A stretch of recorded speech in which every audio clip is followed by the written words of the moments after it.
Just then, Carla's car rolled up the driveway.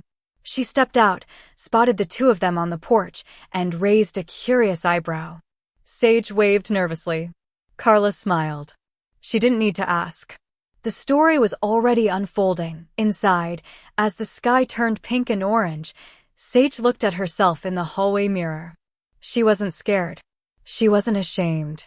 For the first time in her life, she felt seen. And the girl in the mirror? She smiled back. Carla didn't say anything that evening. Not when she found Jace and Sage on the porch. Not when Sage nervously explained he just wanted to talk. Not even when Sage asked if it was okay if he stayed for dinner.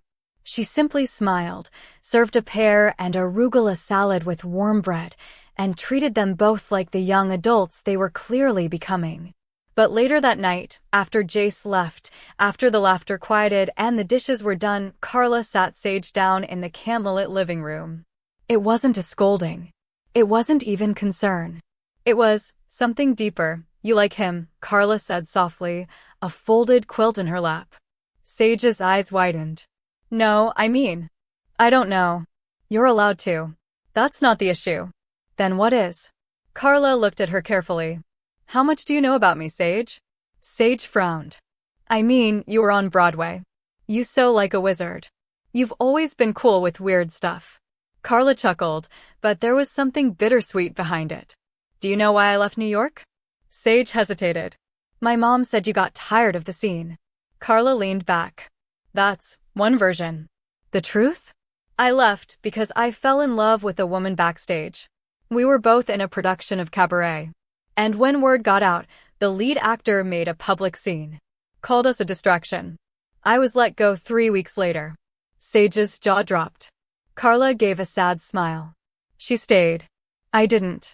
There was a long silence. "I didn't know," Sage whispered. Carla nodded. "That's the thing, sweetheart. People always think they know someone. But we're all just layered stories wrapped in costumes, waiting for someone to ask the right question." Sage sat with that, then asked quietly, "Is that why you've been so kind to me?" Carla looked at her with affection. "Partly. But mostly? Because you remind me of me back before I ever saw myself in the mirror and believed it." Sage's throat tightened. "I'm scared sometimes," she admitted. "What if I wake up one day and it was just pretend?" Carla leaned forward. "Then it was still the most honest pretend you've ever lived." The next day, Sage wore her necklace with pride. She braided her hair like Carla taught her. She picked out her own outfit, a sunflower blouse and dark jeans, and even chose earrings from the little velvet box Carla had gifted her the day before. But things weren't perfect. In town, a woman gave her a double take. A man scoffed when she walked by. And an older couple whispered just loud enough to make her skin crawl. Sage held her head high. But by the time they got home, she was rattled. "I didn't say a word back," she said, pacing Carla's studio. "You don't have to," Carla said. "Existing is enough. But it hurts. Then let it. And then let it pass." Sage stared at her. "How did you get so strong?" Carla smiled. I'm just louder than the fear." That night, while Carla read in the parlor, Sage opened a journal she hadn't touched in years. She flipped past old doodles and cringy poems until she found a blank page. And for the first time, she wrote, "My name is Sage. And today, I felt real. I also felt scared. But fear doesn't mean wrong. It just means I care enough to be brave." Then came a knock at the door. Again. Carla called out from the hall, "Can you get that, darling?" Sage opened the door and froze. It wasn't Jace. It was her mom. She looked exhausted. Windblown. Still in her office clothes, blazer half-buttoned, eyes wide with confusion. "Sage," she whispered. No one had told her. No one had prepared her. And yet, there she stood, blinking at her own child in eyeliner and earrings, wearing confidence like it belonged there. Sage's heart stopped. "Mom?" Her mom didn't move. The wind tugged at her blazer sleeve, rustling the dry leaves on Carla's porch. She stood frozen at the door, eyes flicking across Sage's soft blouse, the gentle braid draped over her shoulder, the polished fingernails clutching the doorframe. Sage's heart thundered in her chest. "Say something," she whispered. But her mother just blinked, like her brain was buffering through 1,000 unspeakable thoughts. Carla appeared beside them, calm as ever. "Melissa, come in," she said gently. "It's been a long day, I'm sure." Yes. Sorry." Melissa stepped inside, almost robotically. "I took the early flight. I was going to surprise Noah. I didn't call because I wanted to see him." Sage flinched at the name. Carla noticed. "He's not here," Carla said quietly. "But Sage is." Melissa blinked again. "Sage?" Carla looked at Sage, then back at Melissa. "Yes, your child's name. At least for now." The silence was unbearable. Sage spoke, finally. "I know it's a lot. I know this looks strange." Melissa held up a hand. "Wait. Just wait. You're telling me this isn't just some game Carla's playing again?" Sage's breath caught. "It started like that. But it's not anymore. You've been here for 5 days. And what, now you're someone else?" "I'm not someone else," Sage said. "I'm someone I didn't know I was allowed to be." Melissa looked over at Carla, as if seeking confirmation from an adult in the room. But Carla said nothing. This was Sage's moment now. Sage stepped forward. "I didn't plan this," she said. "It's not a joke or a phase or a rebellion. It just happened. And I felt good. Like, actually good. For the first time in my life, I saw a version of me that made sense." Melissa's face softened barely. "You've always been sensitive," she said slowly. "I've always been lost," Sage replied. "Until now." There was a beat of silence, and then Melissa sat down on Carla's antique settee, as if the weight of it all finally forced her legs to give in.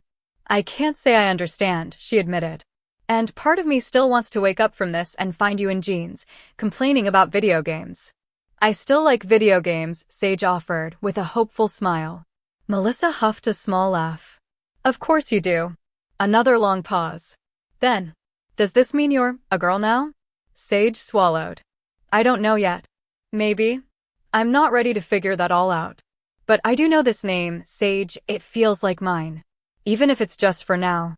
Melissa looked down at her hands. "And you'd want me to call you that?" "Yes." Another pause. "Okay," she said. "Sage." Just like that, the word landed. Not with a splash. Not with applause. But with a quiet, trembly grace. Sage felt her chest tighten, not from fear this time, but from the warmth behind her mother's guarded tone. She wasn't cheering. She wasn't smiling. But she'd said it. She'd said the name. Carla exhaled softly and disappeared into the kitchen to give them space. Melissa leaned back on the couch, eyes scanning the room. "This place hasn't changed," she murmured. "Still smells like lavender and fabric glue." Sage chuckled. "Yeah, and she still hoards buttons in every drawer." Melissa looked up. "I used to love coming here when I was your age. Carla let me try on anything I wanted. One time I wore a flapper dress for 2 days straight." "You did." "She even gave me a fake cigarette holder and let me recite lines from Chicago." Sage smiled. "She has that effect on people." There was a beat. Then Melissa said softly, "I'm trying, Sage." "I know. I'm scared too." "Me too." Melissa nodded, her eyes glassy. "You looked happy just now, when you opened the door." Sage didn't respond right away. Then finally, "I was." That night, Sage sat on her bed, staring at the silver charm on her necklace. Carla knocked once and peeked in. "You okay, sweet pea?" Sage nodded slowly. She said my name. Carla walked in and sat on the edge of the bed. "I heard. I didn't think she would. She's your mom. She may not understand yet, but she felt your joy. And love has a funny way of learning." Sage exhaled and curled under the blanket. Carla kissed her forehead like always. Just before turning off the light, she said one last thing. "You gave her a gift today." "What gift?"